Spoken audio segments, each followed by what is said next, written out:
ya sedonema Haleluya. turayishimira Dushimira ibyo yakoze, tuyishimiye n'ibindi izakora kuko yitwa ishobora byose. hari umwaka nibuka rero nabwiye ngo mwihangane. haleluya. hari umwaka nibutse, yego, ndabyibuka Imana ikubwira ngo ikuvanye mu byumba igwe gukora mu rusengero. Icyo ndacibuka. Turi hano hepfo. Yego, turi hano hepfo. Hano hepfo mu mudugudu. Yego rata. Ndabyibuka icyo gihe naje imvura yaguye, ndazi inkweto umupira uvamo uvuyemo bura niko nakubisobanuriye. Nabanje ntegereza umumotari warunzanye ajya kundodeshereza urukweto ara hirya ngo hano hari mare. Hari mare ndahareba. Nicaye ku kantu k'agashyitsi karakara hano hariya uzamukuze ku kararo. Ku kagari kakarugira. Ntegereza umumotari ndavuga twabyagenda kose. Mana ndasanga bashoje urabizi ko nakundaga kuza nawe wahanu wamaze guhana. Nahanoye. Noneho nagenda radodeshereza nkavuga se abibiramutse arutwaye nataha nambaye urukweto rumwe byagenda gute. Navuze ngo ndahita nzinga ipantaro manuke nzamuke. None uwo munsi nibwo Imana yakubwiye ngo n'Uwiteka ushobora byose. Rero mwanga kuvanya gukorera mu byumba ikujyanye mu rusengero. Icyakaruga ngo kandi ko filmye inkoni y'ubushumba sohoje. Ntago wangana gutyo. Reka nanjye sinasaganya. Yesu we. Nta nubwo nanganaga gutya. Igini ryarapfuye niko abanyarwanda bavuga. Duhereza Imana icyubahiro no kuri. Ngenda nyuzwe. Gira icyo bivugaho kuri biriya. Kiragiye rero uriya mwakuzi. Uriya mwakuzi reka nkubwire kuva twamenyana. Yego. Icyuma bajya bavuga ngo icyuma gikaza ikindi cyane. Buriya hari akantu nkubwiye gatoya n'abantu bose babyumvireho. Namaze kumenya amakuru ya Mucoma ntago ajya asohoka hanze ngo akikaze icyuma. Reka mwabyumvise. Ahubwo afata icyuma kiraho ngo akaba cyarisha ikindi akabura gukata inyama. None tugihura rero amavuta yawe n'ayanjye byarahuye. Imana yakubwira ikintu nawe ati icyo Imana ivuze ibyakunyuzemo ku buzima bwanjye byarasohoye. Amavuta arashyigikirana rega. Yesu we. None nage ikintu ushima Imana rero niko ibyo naguhanuye nawe uyu munsi wa none ndimo ndabirebesha amaso byarasohoye. Buriya nimba ari ikintu cyanejeje inkoni y'uburevura bayiguhereje ahantu nari nicaye. Uzikora n'isaha. Abaturage bari bavuye irurindo bakavuga bati cya kigabo koko cyabyinaga wa mudiho.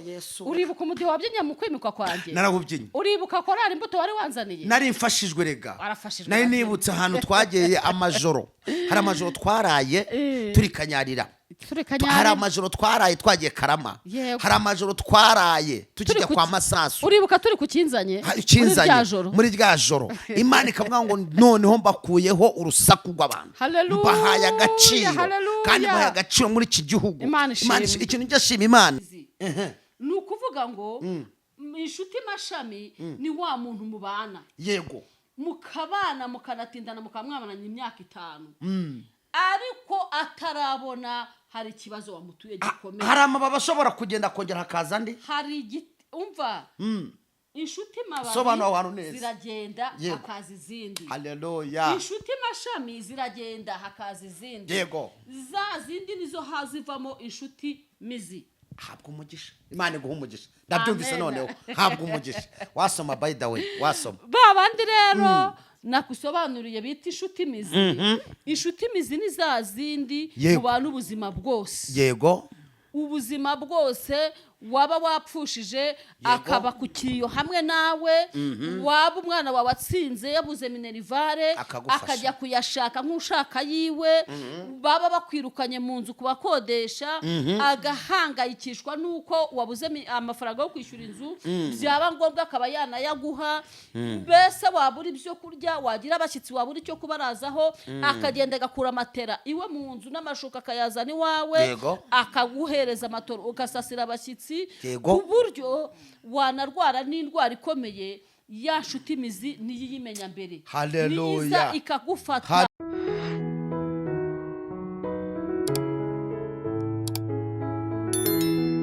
Azaza Yesu TV, isoko y'ubutumwa bwiza bukiza kandi bubohora.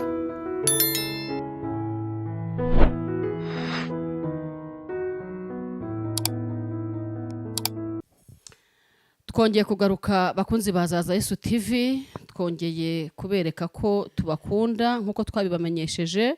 Twagiye tubabwira ko tuzaza tubazanira abatumirwa rero kuri kamera za Azaza Yesu TV ntago nje wongeye nyine ndi kumwe n'umutumirwa mwese muzi mwese mukunda nukuri ndabizi neza yuko abantu b'Igikondo muramukunda abamuzi rwose ndabizi neza yuko nimumubona murahita mubyandika muri komanteri munamusuhuze mumubaza amakuru y'ahantu yabaga rero turakwakiriye mukozi w'Imana mushumba nkunda cyane inshuti yanjye ibwire abakunzi bazaza Yesu TV n'inshuti zawe muri rusange.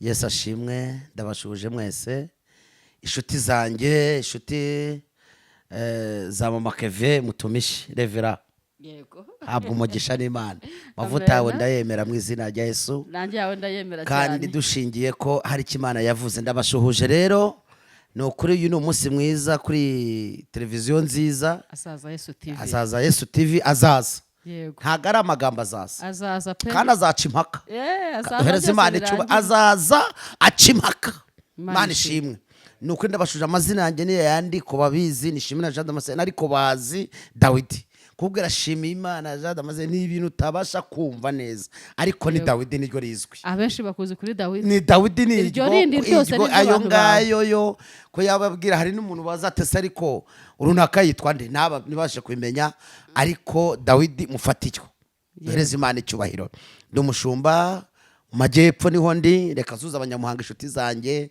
suhuze ndetse inshuti zanjye mfite muri Kigali hirya no hino ndetse nituramirwa kubwiriza ku cyumweru Imana irihezagire mu izina rya Yesu amen ruhuka bahita ruhuka bahita muri ruhuka ariko nabonye bavuga Imana umushumba wawe yitwa Louise nawe turamushuhuje mu izina rya Yesu hari Nyamata Imana imuhereze umugisha gubwa neza mukozi w'Imana kandi amavuta yawe ni ukuri reka akomeze yaguka abantu benshi babohoke yego nuko urakoze cyane rero mushumba hari ikintu wambajije reka gatoya hari ikintu wambajije urambwa ngo nivuge abantu ho maze iminsi ndi turabizi neza nta rundi rwango niko tubakunda ariko mu gihe twarimo duteganya kugira ngo duhure nabwiye Imana ati nzi neza ko mu gihe gikwiriye igihe tuzahura ntago tuhuye twishwe n'ibyaha ahubwo duhe tutarishwe n'ibyaha ibyo turabishimira Imana ari icyo gihe mu mperuka ari icyo gihe uyu munsi wa none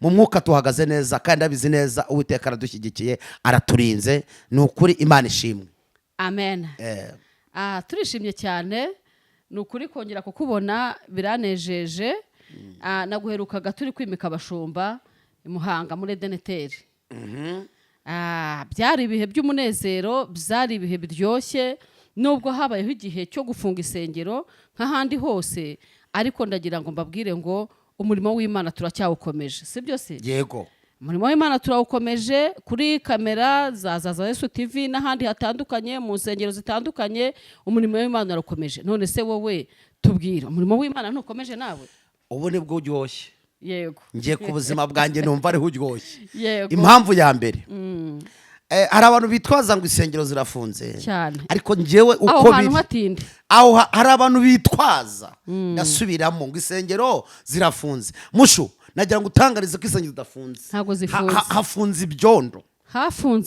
ibyondo nibyo bifunze ariko insengero z'Uwiteka ziracyakomeje n'ukuri haleluya kabiri kubera iki impamvu mbwiye ngo insengero ntago zifunze Bibiliya tubwira ngo urusengero Imana yubakiye umutima w'umuntu nukora ibyiza data ashaka haleluya nukora ibyiza Kristo agushyigikiyemo ukabikora ahagaragara n'ahatagaragara haleluya umurimo w'Imana uracyakomeje muri ibi bintu rero byo kuvuga ngo gufunga iby'isengero n'ibindi nta kintu nge numva ahubwo ibihe ndimo numva no kugenda byiyongeraho kurusha mbere kubera iki uyu munsi wa none turimo turabwira abantu bagomeze bakizwe bagume uko bari ntibibeshye ngo bahinduke kubera iki abantu birimo kwitwaza ngo insengero zafunze bagakora ibyangwa n'amaso y'Uwiteka oya ahubwo muri iki gihe nicyo gihe intwarane igiye kugaragara kuko igihe cy'intwari cyo gisa nk'icyarangiye ariko igihe cy'intwari nicyo kigiye kugaragara ntabwo ari insengero zifunze yego ko niko kuri ku bantu hafunze ibyondo ku bantu rwose bamenye Kristo ubundi ntabwo wakumva ngo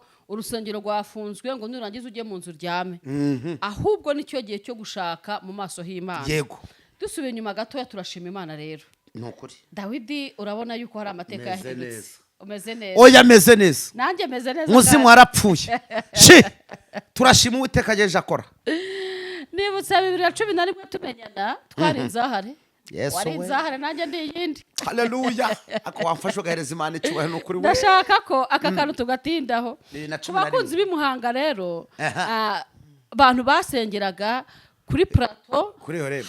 hariya kuri Horebu munsi bita y'umuhanda Horebu, gatoya munsi ihorebu eh yewe we Manuka ujya Kabgayi. abantu twajyanaga ihorebu ndabasuhuje haleluya twavaga i nanjye Kigali ndabashuhuje twavaga i Kigali saa 12 yego tukagera ihorebu saa 2 huzuye neza tutabasha kubona aho twinjirira yego twagira ibihe bikomeye ihorebu duterera za kanyarira urushye nanjye ndushye yego haleluya haleluya Imana ivugana natwe ko izatugirira ariko neza twarayishatse Imana itubwira ko tuzaba abashumba yego sibyo dawe nkorera hano byari mu ishusho bitagaragara yavugaga mu ishusho bitagaragara Imana yaratubwiraga ngo tuzaba abashumba yego none uyu munsi wa none ndi revera pasiteri nanjye ndu na Dawidi ni revera pasiteri duhereza Imana icyubahiro haleluya duhereza Imana icyubahiro duhereje Imana icyubahiro ikabivuga nta shusho kuko ibyo yavugiye mu ibanga aribyo yasohoje ntabwo wangana gutyo reka nanjye sinasaganya Yesu we nta nubwo nanganaga gutya igini ryarapfuye niko abanyarwanda bavuga duhereza Imana icyubahiro n'ukuri ngenda nyuzwe gira icyo ubivugaho kuri biriya kiragiye rero uriya mwakuzi reka nkubwire kuva twamenyana yego icyuma bajya bavuga ngo icyuma gikaza ikindi cyane buriya hari akantu nkubwiye gatoya n'abantu bose babyumvireho namaze kumenya amakuru ya mucoma ntabwo ajya asohoka hanze ngo akikaze icyuma reka mwabyumvise ahubwo afata icyuma kiri aho ngaho akaba aricyo cyarisha ikindi akabura gukata inyama noneho tugihura rero amavuta yawe n'ayanjye byarahuye bikora umuntu byarahuye Imana yakubwira ikintu nawe ati icyo Imana ivuze ibyakunyuzemo ku buzima bwanjye byarasohoye amavuta arashyigikirana rega Yesu we noneho nanjye ikintu ushima Imana rero niko ibyo naguhanuye nawe uyu munsi wa none ndimo ndabirebesha amaso byarasohoye buriya nimba ari ikintu cyanejeje inkoni y'uburevera bayiguhereje ahantu nari nicaye uzikora n'isaha ba baturage bari bavuye irurindo barekera bakavuga bati cya kigabo koko cyabyinaga wa mudiho uribuka umudiho wabyinnye mu kwimikwa kwanjye narawubyinnye uribuka korari imbuto wari wanzaniye nari mfashijwe rega nari nibutse ahantu twageye amajoro hari amajoro twaraye turi kanyarira hari amajoro twaraye twagiye Karama hari amajoro twaraye tukijya kwa Masasu uribuka turi ku kinzanye muri rya joro Imana ikavuga ngo noneho mbakuyeho urusaku rw'abantu mbahaye agaciro kandi mbahaye agaciro muri iki gihugu ikintu njyashima Imana dore ikintu njyashima Imana mushumba kandi mbonye umwanya wo kubigushimira kuba utarafashe mbere nk'abashumba bajya kwimikirwa hanze bakaza bambaye koromo ngo babaye abashumba tutazi n'igihe bimikiwe buri ari amavuta wimikiwe muri Kigali hano mu kagari nduze no mu murenge wa Menyeke hahandi nasebeyemo hahandi nambariye ubusa hahandi inzara yandiriye hahandi abantu bari bazi ko ubuzima bwanjye burangiye niho nimikiwe ngewe biraneze uzareye amavuta nimikishijwe Imana ishimwe nimikishijwe n'amavuta avuye muri Israel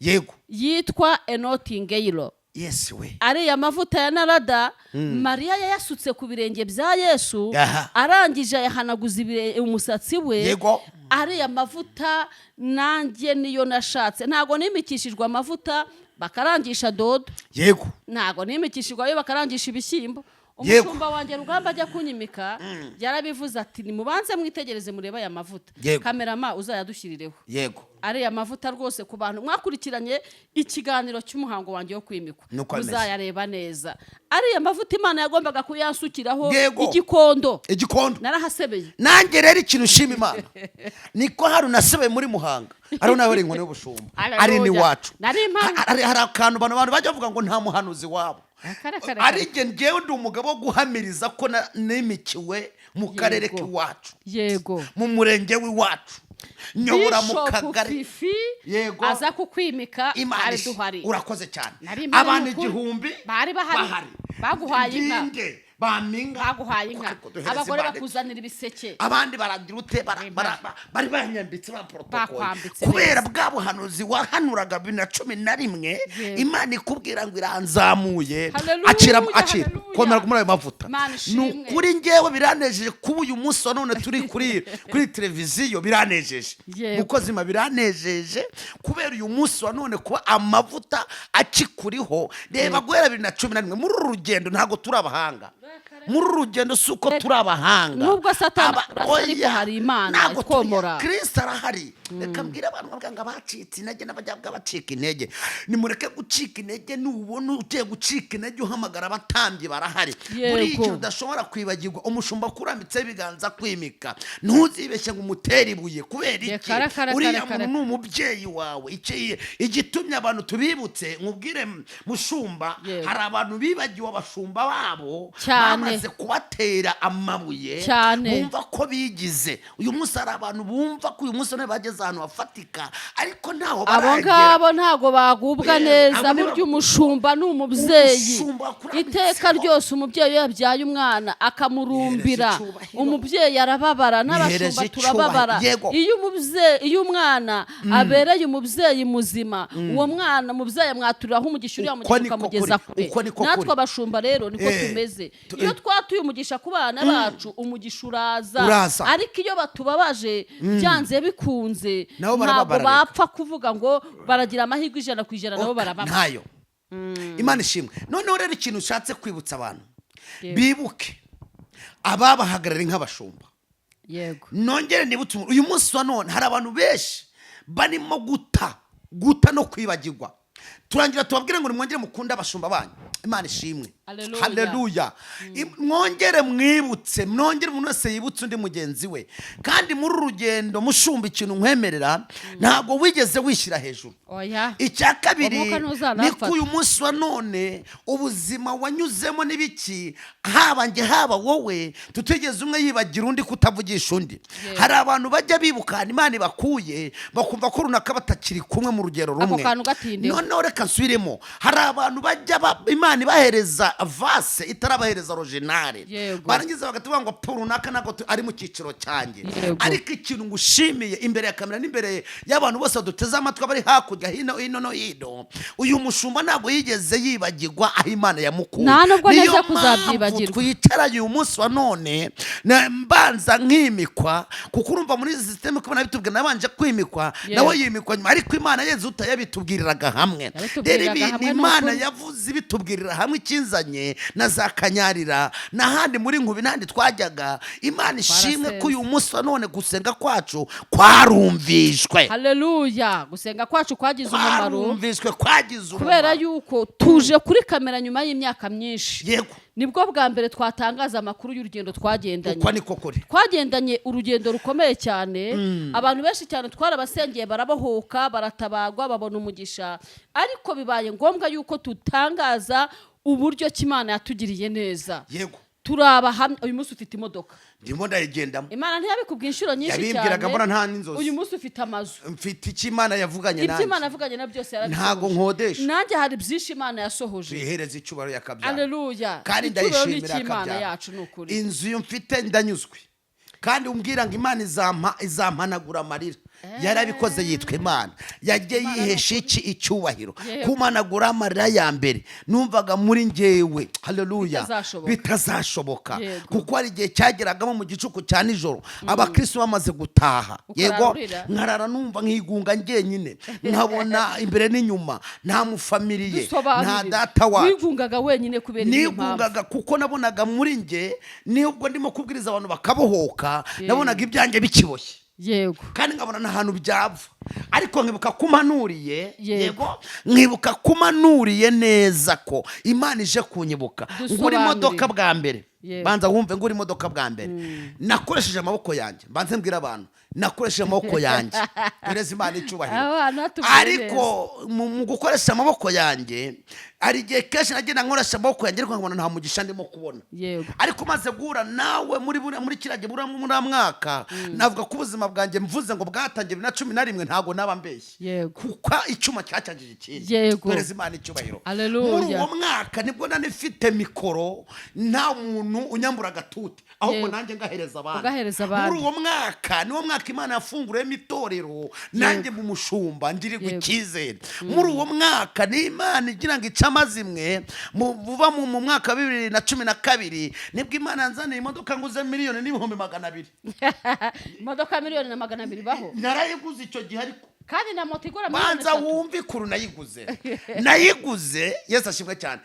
Nari maze iminsi nari mvuye hariya muri Ramaza Rusesamanza, Imana irangije irambwira ngo ngiye kugukorera kuri surprise. Banza wumve icyo nambwiye, ngo kugira ngo ngire amagambo cecekesha. Icyambere hari igisuzuguro ko nyoboye abakristo ngo babakene ngo batabasha kwishura sare, ariko abo bakene Imana ikabantera umugisha, sare bakayishyura neza. Kuko buriya sare natangiriyemo nayishyuraga amafaranga $250. Muri icyo gihe banza wumve, muri icyo gihe 2010 na kangahe nkayishyura 2 n'ingahe n'5, kandi abo bakene Imana ikabasha kubakoresha, nje nkanyugwa nuko baza bakabohoka. Yego rata, uyu munsi none ari umuntu ufite n'abakristo 100 n'ibihumbi atanyugwa. Reka mbabwire, umukristo wakunze umurimo wabanje kubwiriza akareka ibyo yibwira, ni ukuri kubana Imana imukoresha ibitangaza. Kandi ikintu njye ashima Imana muri abo bakene, yego rata, niba Imana yavanyemo umugisha ku buzima bwanjye. Haleluya. Iyo modoka rero unyigura byavuye ku bahanuzi wahanuye, yego nanjye ndabwizera, impuza n'umuntu w'umumaro ufite ibyanjye. Yego rata, ngo shingiye ko wasengeye, shingiye ko Imana yanyumvise, shingiye ko cya gihe kibazo nari mfite cyakemutse, ni igiki nagukora umugisha, anyongerera mutwe nari mfite, ariko irambwira ngo ninje kugura iyo modoka. Ndagenda ndayigura, nakayigura, nibwo Imana atangiye kunyamamaza. Kandi nta nubwo ari imodoka ifatika, ariko nge nari nyuzwe nayo. Nari nyuzwe nayo pe. Ikintu cya mbere reka tubanze tubwire abantu batabasha kunyurwa. Umuntu akabaho afite amafaranga, afite inzu, afite abana, ariko ntanyurwe, akumva ko igihe cyose azabasha gutunga ibintu bya mirenge, agahora hirimbana kugira ngo abe umukire cyane. Kandi ikintu cya mbere, iyo unyuzwe na dukeya Imana iguha umugisha. Rero hari ahantu bavuze ngo wari ufite abakristo b'abakene, ufite n'umuryango, mwava mu itorero, mwaba murangije gusenga, ukararurira. Ibyo ngibyo ndagira ngo ubashe kudusobanurira neza. Imiryango se, ufite umuryango, wari ufite umuryango, wari ufite abavandimwe, bimeze gute? Tubwire mu ncamake. Reka nkubwire mushumba rero, buriya hari ikintu abantu bavuga, umuryango wa mbere ni abantu wirirwana nabo. Yego. Njyewe ndi kumwe n'abakristo nari nyoboye, numvaga nanaseka nkanamwenyura. Ariko iyo rimwe natekerezaga nkasanga ko muri iki gihugu nta muntu ahamagara nka marume, nta muntu ahamagara nka data wacu, nta muntu ahamagara nka mushiki wanjye runaka, nta muntu nabwira ngo basi ngo numve ko yanyumva. Yego se, nge numvaga mu buzima mbayemo ndi jyenyine. Iyo nageragara mu buri nahitaga mbona koko ndi jyenyine, ijwi ryanyegera rikanyereka ko ndi jyenyine, nkarangwa n'aka gahinda, ariko ijwi rikongera rikabona kurambwa ngo ako gahinda nzakagukuramo. Mbese muri makeya wabohokaga uri mu rusengero? Ndi mu rusengero uri kumwe n'abandi, nkanishima, Imana ishimwe, nkanabyina, Imana ishimwe. Ako gahinda rero kaje kumarwa n'iki? Ako gahinda kama n'igihe kimwe igeze kunyegera, ndabyibuka 2012. Irambwira ngo mwana wanjye, yego, nzaguhoza amarira wagize ute warisi. None haleluya. Irongera iramwe ngo kandi nguhuje n'abantu b'umumaro. Yego. Irongera iramwe ngo kandi nguhaye inshuti zitwe zimera kuruta, zizakora ibiruta famiye yawe iri gukora. Yego. Uyu munsi izo nshuti Imana agize ute yarazimpaye, ibyo ndabishimira Imana. Iyo munsi ndetse abantu bo kunyegeraho kumumuriza narababonye. Haleluya. Ndabishimira data batwese, kuko Yesu niwe nshuti ya bugufi. Yesu yagiye azinzanira. None uko bagenda banganiriza n'abamaze kubwiriza, tukajya n'ikiganiro tuganira bike bukeya, bakagenda bambwira ati humura, nyuma y'umubabaro hari iki? Hari umunezero. Abo bantu rero narababonye bamumuriza. Uyu munsi mfite inshuti. Imana ishimwe cyane. Ndagira ngo mbabwire abakunzi bazaza Yesu TV yuko mu minsi yatambutse nabasobanuriye inshuti mizi n'inshuti mashami.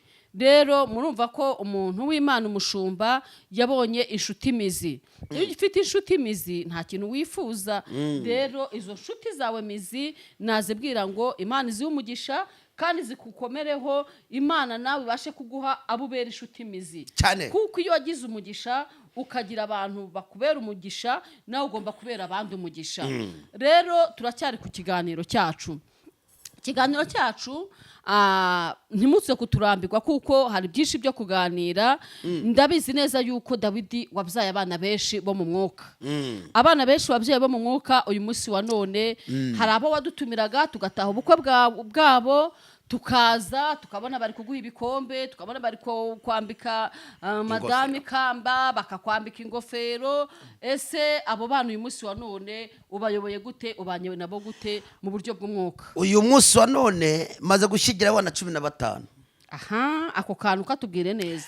Abana 15 babana mwabanaga mu rugo iwawe nabanye nabo. Yego. Nzi kugura buri kimwe cy'umubyeyi yagombwa. Yego. Kivuye mu nshuti z'umumaro. Imana yampaye. Za nshuti mizi navuze. Za nshuti mizi urakoze cyane. Kuko nako nari nkaza. Ntabwo umugisha ni Imana. Imana uri umunyamwuka. Wambere nshuti mizi. Yego. Noneho nkanakoresha amaboko yanjye kuko ndumutekinisi mu bijyanye n'ibya kaburimbo cyangwa se bya tuve n'ibintu by'imihanda. Yego. Wabyumvise? Ako kantu urakumva cyane. Nakumvise. Nkoresha icyo bita imashini. Muri cya gihe se twabanye dukenye narabikoraga ariko nkabikora meze nk'umunyakiraka. Ariko ntazwi. Iyo umuntu akenye ntabwo agaragara. Nta n'umuntu oya nyuma yo naramenyekanye inshuti y'Imana. Noneho nkajya gupagasa. Buriya tujya guhura nari mvuye gukora muce za Nyungwe. Kuko nagiye 2010 ndabyibutse kuko ndubuka tuhera umuhanda arako kwari yakunuze hano kuri gereza ya Muhanga. Twashoreye umuhanda turagenda na ziriya nuze dodani ziri imbere ya kaminuza universite tuzikoraho. Turagenda turakomeza dukomeza Butare mu Kanogo, turakomeza tugira Kitabi twinjira muri Nyungwe ndani. Dusana umuhanda. Nabyibutse ko atubwiraga ko mwajyaga gusengera ku Kinyamakara. Muvuye iyo ngiyo ku Kitabi.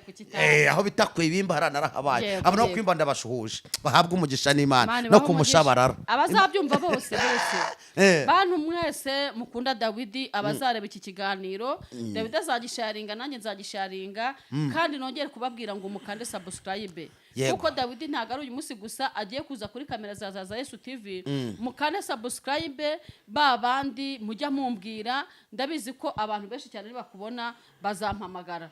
Babandi mujya mumbwira ngo Dawidi kudaheruka kumutumira muhawe ikaze. Muzatwandikire, muzamwandikire.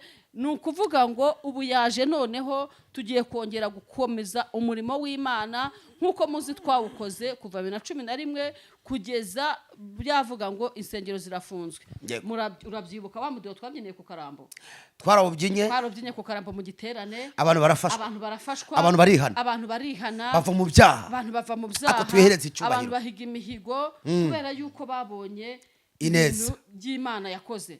Wibuka ya pendo ariko Dawidi? Ipendo nzi kuyivuzana n'ubu. Tuvuze ipendo. Rimwe tuzaza twerekana ko tuvuze ipendo. Tuvuze ipendo mwa abantu b'Imana. Uzareke tufata hano hagutse duvuze ipendo. Tuzavuze ipendo. Ipendo girukana abazimu. Naba abantu twayivuzanyaga. Tuvuze ipendo, twavugije ipendo ku Karambo, twavugije ipendo umunsi n'imikwa. Twavugije n'imikwa atandukanye n'umunsi w'imikwa twavugije ipendo. N'umunsi twashingiye umwana umwe w'imfubyi. Yego. Aregisi yabaye umugabo. Twavugije ipendo. Umuhungu wanjye Aregisi ndagusuhuje. Amen. Habwa umugisha muhungu wanjye ndamwemera. Wari mudamu we Jade yamuhabwa umugisha mu izina rya Yesu. Noneho rero aba bana Imana yagiye bameramo umugisha. Ikindi shima Imana ni ko mubana bose nabanye nabo nta numwe wambereye imbwa. Nta muntu wanyanze. Ikindi uyu munsi wa none iyo mbara mbuzukuru barakufita abuzukuru 14. ndababara buri kumwana byenda bimenye yego ukajya no kumuhemba ni uko bimeze nkakora Akaza no ubushoboka kukwega bwose umwana. ubu nuvuga ngo harimo umwe ufite ideni ryo kuza kunyera ku mwana nzabatumira Uzadutumira- Hereza Imana icyubahiro. uzadutumira ni ukuri. noneho rero uko najya gashingira ngiye gushingira ntumiye ngo ariko Dawidi bora abana bakura ngo se ngo umuntu ngo umeze kuriya ngo buriya ngo ubundi se ngo bora abana barya iki ariko reka nkubwize ukuri mushumba ntabwo Imana yakwima ibyo niba gukora imfubyi reka babwire n'umuntu wese unteze amatwi nukorera Imana utayiryarya Imana ifite ibiryo Imana ifite ibiryo ndasubiramo Ni ukuri. mutubishe mwanzo byumve nukorera Imana utiyoberanya Imana ifite pati ya cyakura Uko ni iraguha ukuri. ifite icyo kurya Yego. ifite icyo kunywa Yego. ngereka nkubwire ikintu njyashima Imana njyashima n'abakobwa bose babaye iwanjye Yego. yego urata Yego. njyashima ko nta n'umwe wavuye iwanjye hari uwo bahatereye iryo mbishimira Imana iryo ni ishimwe niba hari rikomeye ikintu mu bakobwa Iryo ni bageze ishimwe mu rikomeye. bakobwa bageze mu 9 Yego. babaye iwanjye bamwe ari inkumi yego rata Yego. hari n'abafemeri babiri ariko Yego. nashingiye bigeze Yego. kongera hari abafemeri Imana ibahereza umugisha haleluya abona abagabo ibyo ndabishimira Imana Ukuri. noneho rero ikindi njyashima Imana kandi cy'umumaro niko bose utarize umwuga yize segonderi yego Hereza Imana icyubahiro Icyo kintu nta kirafite. muntu n'umwe muri abo bose nabanye nabo wavuye iwanjye adafite itirisifika cyangwa diporome Hallelujah. ibyo mbishimira Imana Nishimwe. noneho ikindi cyongeye buriya muri abo bana bose nashingiye sibye abana babiri umwe wari gashiki kanjye undi ari mwishywa wanjye Yego. na mwishywa wanjye uzi ko arangiye segonderi Oh. afite amanota yo kumujyana muri Imana kaminuza ishimwe wa n'ukuri. mwishywa wanjye umwe ajya muri hospitali Ndamureba. yitwa niyo nkurorasi ndamureba uriya ubu tuvugana hano bishenye Hallelujah. Imana amuhesheje Imana umugisha ishimwe duhereze n'ukuri. Imana icyubahiro Erega Imana ni ari mu iyacu. bucuruzi Imana ni Urumva iyacu ukuntu Imana n'ibindi ikora. izabikora bivuze ngo wa wundi nawe waturukaga muca za Kibuye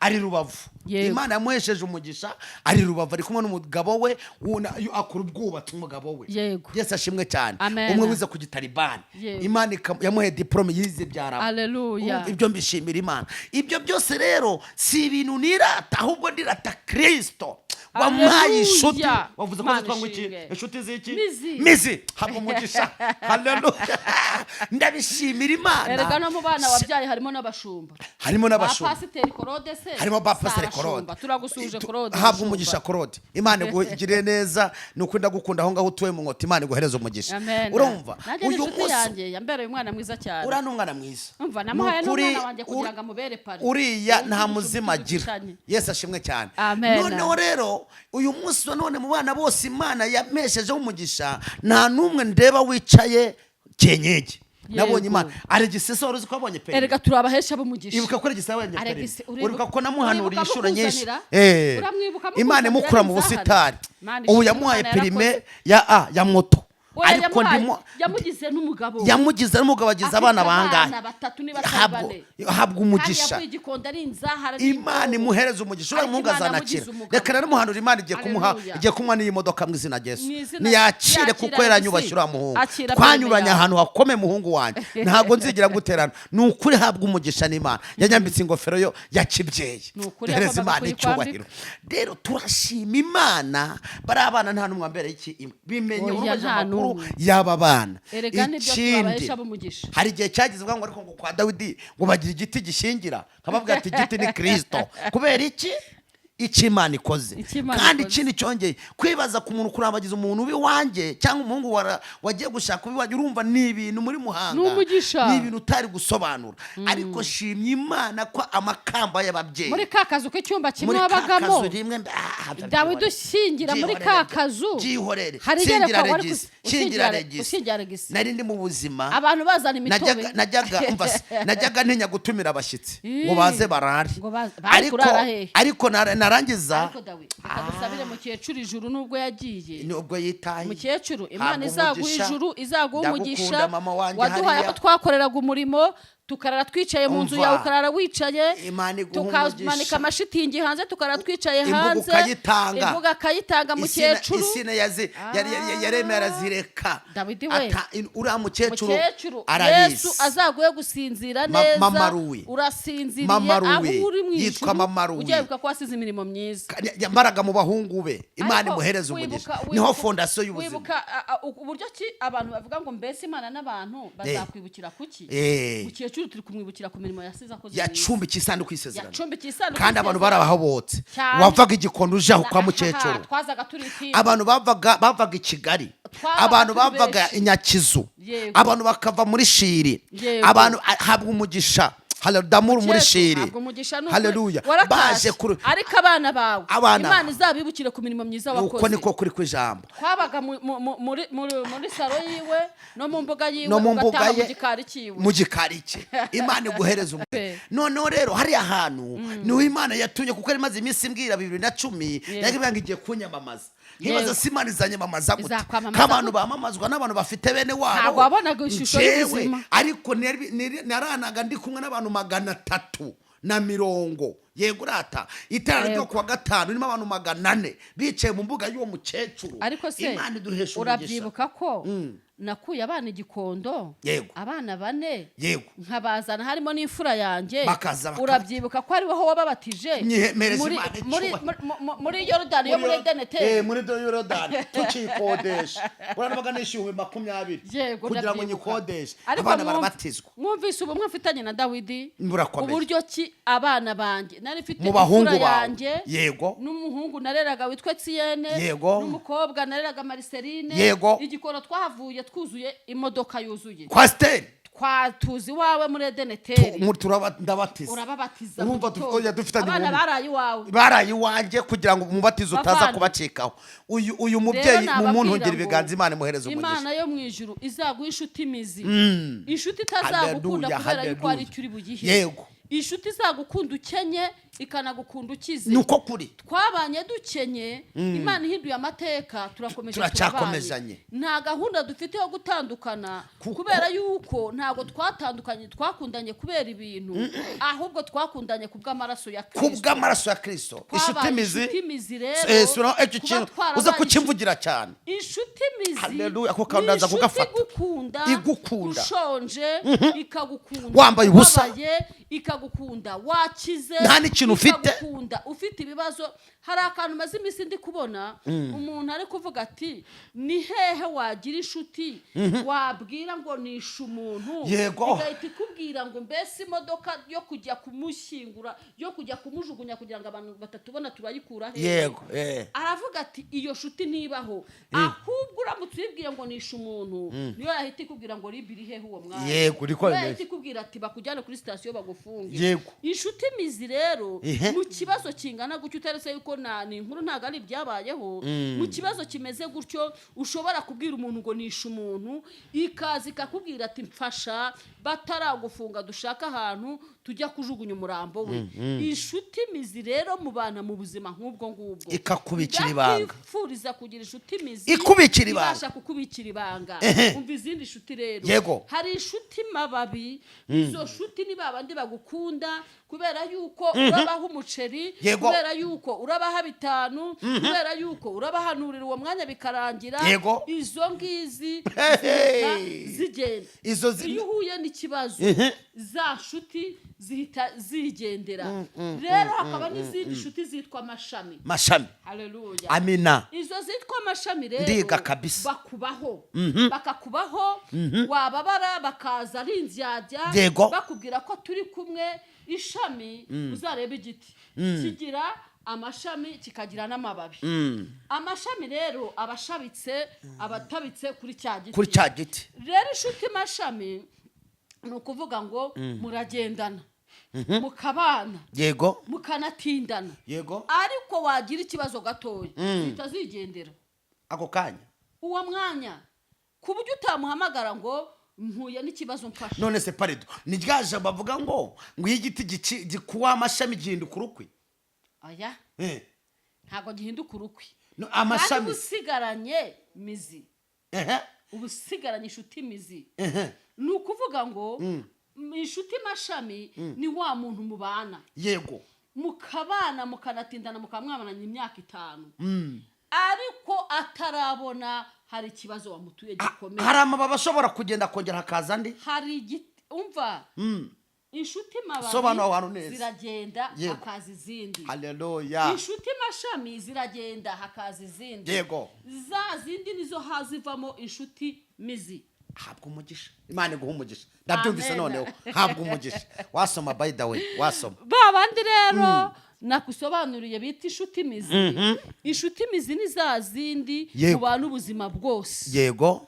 Ubuzima bwose waba wapfushije akaba ku kiriyo hamwe nawe, waba umwana wawe atsinze yabuze minerivare akajya kuyashaka nk'ushaka yiwe, baba bakwirukanye mu nzu kubakodesha, agahangayikishwa nuko wabuze amafaranga yo kwishyura inzu, byaba ngombwa akaba yanayaguha, mbese wabura ibyo kurya, wagira abashyitsi wabura icyo kubarazaho, akagenda agakura matera iwe mu nzu n'amashuka akayazana iwawe, akaguhereza amatoro ugasasira abashyitsi, ku buryo wanarwara n'indwara ikomeye. Ya nshuti mizi niyo yimenya mbere, niza ikagufata, nikujyana kwa muganga.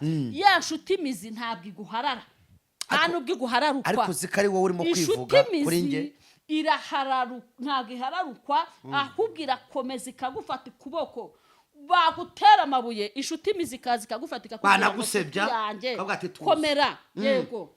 Inshuti mizi rero ni ukuvuga ngo ni umuntu mubana ukize, ukenye, uri mwiza, wabaye mubi. Inshuti mizi muba muri kumwe ubuzima bwose. Za nshuti rero zindi ziba zarakuvuyeho, hakaza noneho imizi. Yego.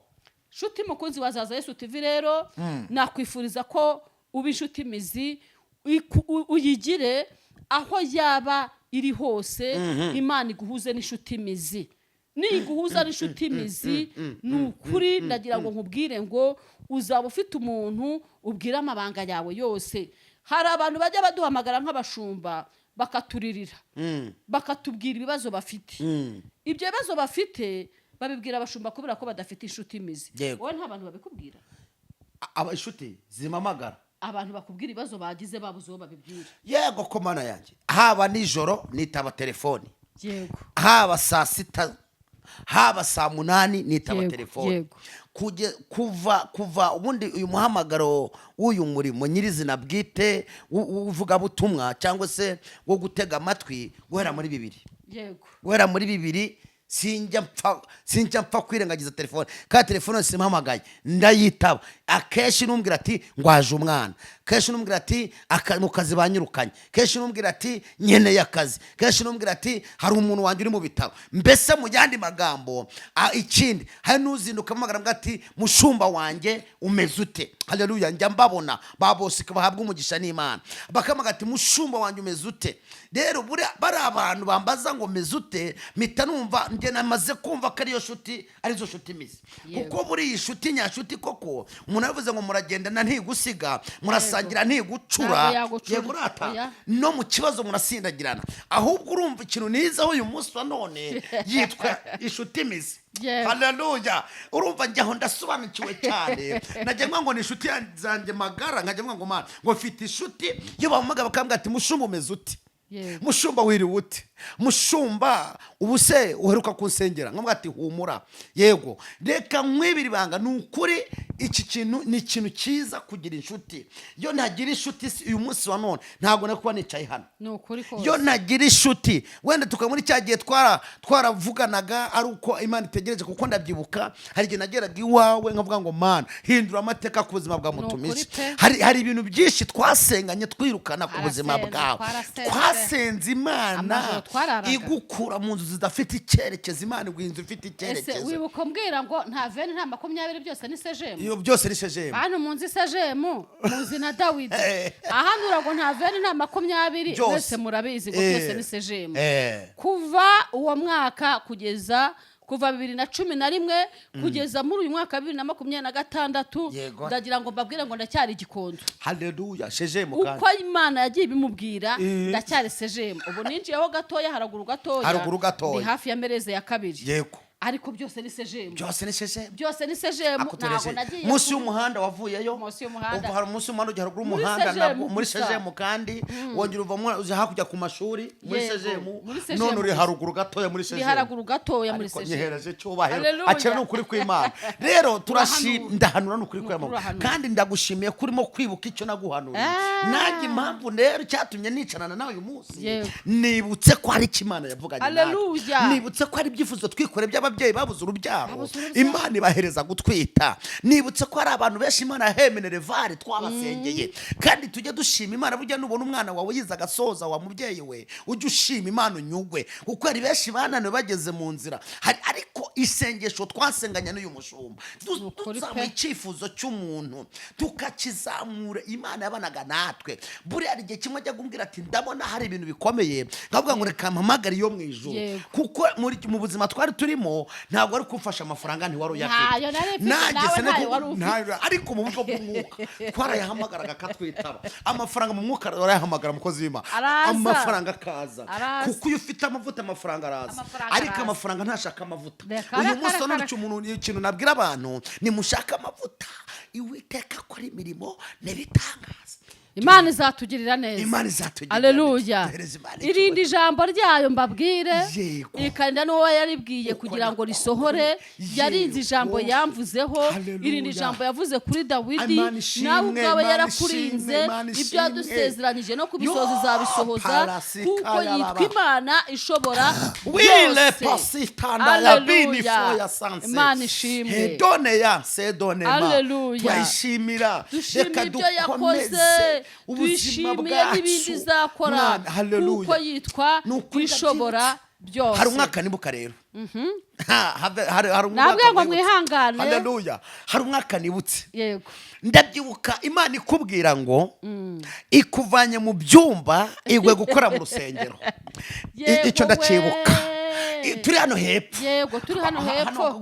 Hano hepfo mu mudugudu. Yego rata ndabyibuka icyo gihe naje imvura yaguye ndazi inkweto umupira uvamo uvuyemo bura niko nakubusobanuriye nabanje ntegereza umumotari warunzanye ajya kundodeshereza urukweto hirya ngo ahantu bahari mare hari mare ndahareba nicaye ku kantu k'agashyitsi karekara hano hariya uzamukuze ku kararo ku kagari kakarugira ntegereza umumotari ndavuga ko byagenda kose ndasanga bashoje urazi ko nakundaga kuza nawe wahantu wamaze guhanura noneho umumotari aradodeshereza nkavuga se abibiramutse arutwaye nataha nambaye urukweto rumwe byagenda gute navuze ngo ndahita nzinga ipantaro manuke nzamuke none uwo munsi nibwo Imana yakubwiye ngo n'Uwiteka ushobora byose rero mwanga kuvanya gukorera mu byumba ikujyanye mu rusengero icyakaruga ngo kandi ko firimye inkoni y'ubushumba. Irongera irakubwira ngo muzimikwa muri babiri ngo ariko umwe azahita aceceka yarazimye irakubwiye ngo kuko ujyane mu mvuru z'umushumba wawe uzamenyeke inkoni y'Imana izakugeraho.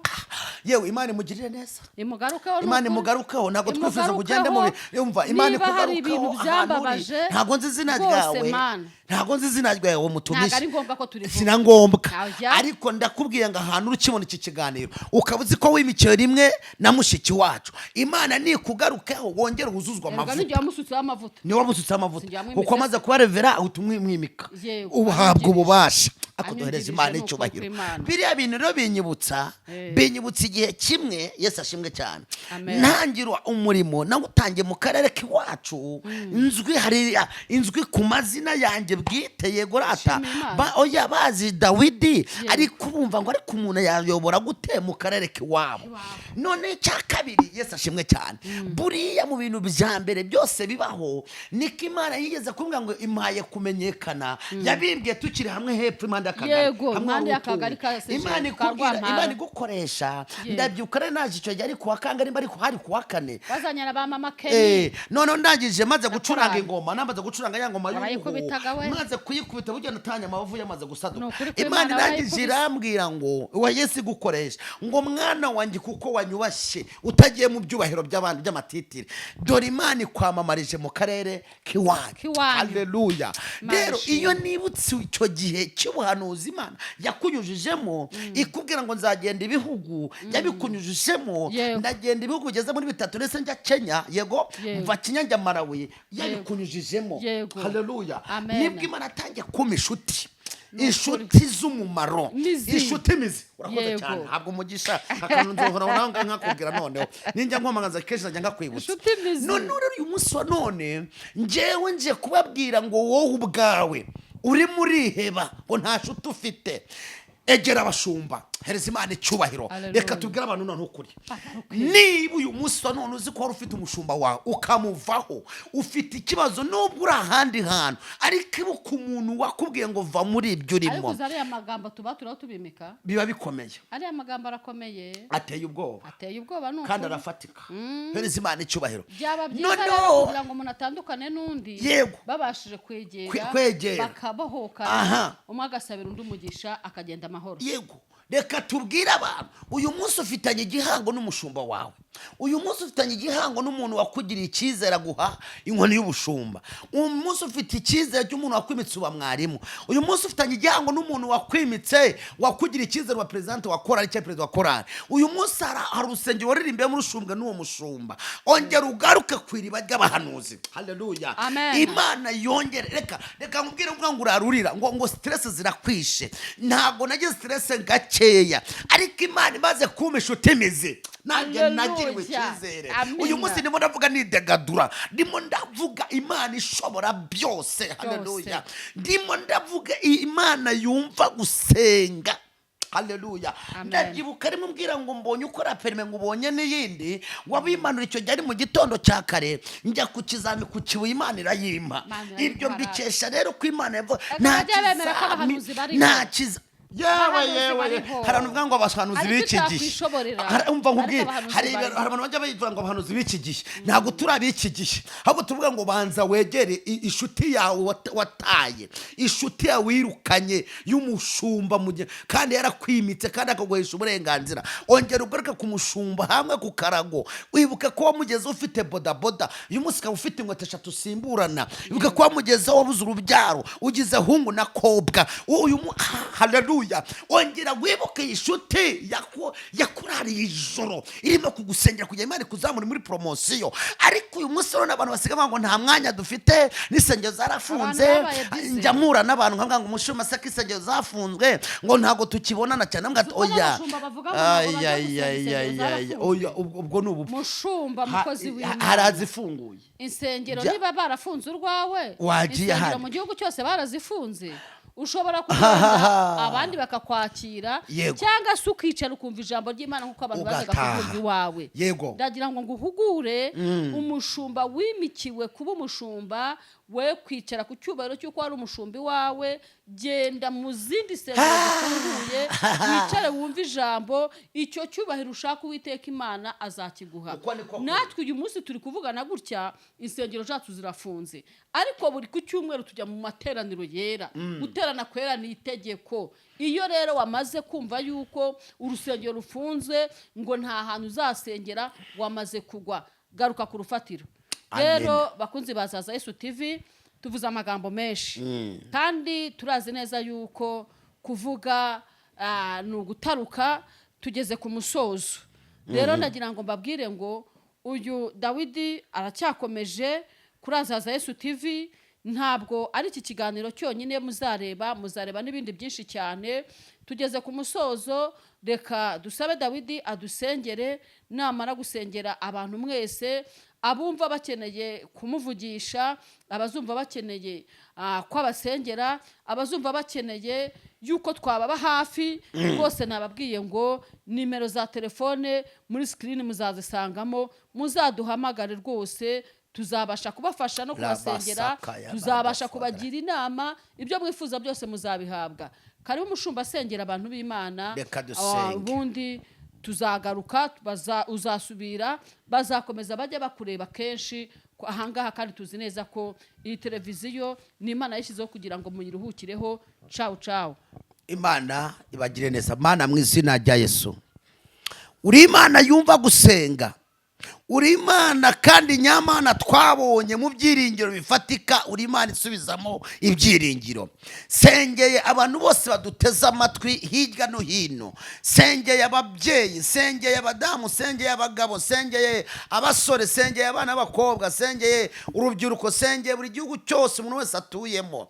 Haleluya. Nyemerera uyu mwanya ndetse n'uyu munota, umuntu wese wumvise kino kiganiro, umuntu wese wumvise kino kiganiro, Mwami Imana, nyemera ugitega amatwi umuhesha umugisha, umuhesha umugisha mu buryo bw'umwuka, mu buryo bw'umubiri, umuhesha umugisha mu kazi akora, umuhesha umugisha agenda. Kandi wumvise kino kiganiro yari yihebye, yari afite ingorane, yari afite agahinda, ari mu bitaro cyangwa ari kwa muganga, ari ahantu hatandukanye, ari mu gakombe kitwa bwihebe, nyemera Mwami Imana, twumvise ko hari inshuti magari, inshuti nzima, inshuti mizi, inshuti itiyoberanya. Nyemera umuntu wese wabonaga ko nta nshuti agifite, Mwami muzanye mu ngo by'amasengesho, abona ko inshuti z'umumaro zigihari, inshuti mizi. Ndagushimiye rero kuko uyu mwanya n'uyu munota utwemereye, kandi umuntu wese twatangiye tubikubwira, dushoje nabwo tugushimira ibyiza wakoze, ni mu izina rya Yesu Kristo, amen. Imana ibahereze umugisha. Amen.